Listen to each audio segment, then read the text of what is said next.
എടാ ഗൗതം, നീ എവിടെയാ മോനെ? അമ്മേ, അമ്മ അവരുടെ അടുത്തെത്തിയോ? എത്താറായി, കുഴപ്പമില്ല, നീ പറഞ്ഞോ. ആ, ഞാൻ പറഞ്ഞൊക്കെ ഓർമ്മയുണ്ടല്ലോ. അവര് കേൾക്കേ അതുപോലെ അങ്ങ് ഉറക്കെ പറഞ്ഞോണം. ഒരിക്കലും നമ്മുടെ പ്ലാനിങ് ആണെന്ന് അവർക്ക് മനസ്സിലാവരുത്. അതൊക്കെ ഞാൻ ഏറ്റടാ. ആ, എങ്കിൽ പിന്നെ തുടങ്ങിക്കോ. ആണോ മോനെ?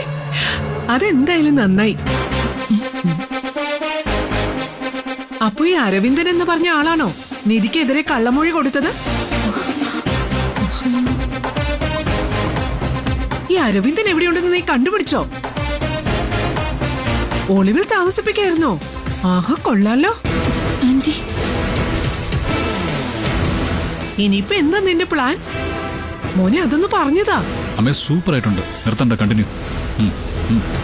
ഒരു കാര്യം ചെയ്യ്, ഞാൻ ഇവിടെ നിന്ന് പറഞ്ഞ വസു ശിവാനിയെ കേൾക്കും. ഞാൻ ഇവിടെ നിന്നൊന്ന് മാറട്ടെ. വാ, എന്താ പറയുന്നെന്ന് കേൾക്കാം. നീ വാ.